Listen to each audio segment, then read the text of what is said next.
My name is Lauren, and I came out tonight because I am a resident in Rockville, and my rent has gone up $500 in the last 2 years, but my paycheck has not kept up.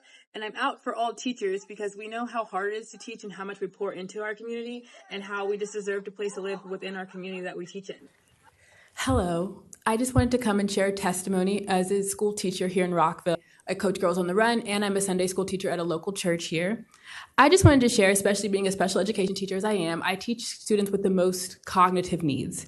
My students require a lot, and I don't know if you know this, but kids eat erasers, they eat expo markers, and what do you think that gets funded by? Myself, my pocket. So what happens when the rent is just as much as my paycheck, if not more? I'm bringing home about $1,700 every 2 weeks, and rent on average in Rockville starts at about $2,000.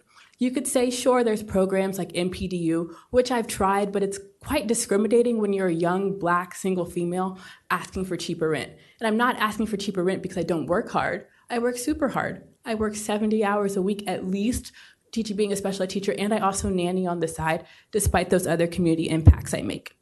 So where do we go from here?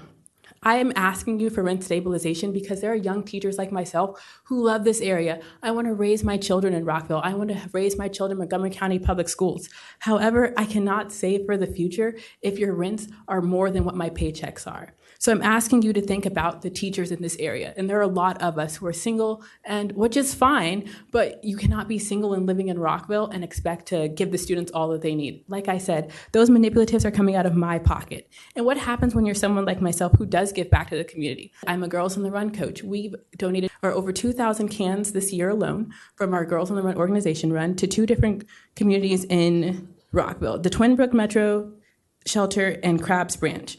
What happens if I'm next on that line because I can't afford food for the month because I gave that stuff to my students? So I'm just urging you to think deeply when you go home at night that this is a larger impact that's impacting the people who are teaching your most vulnerable students in the community. Thank you.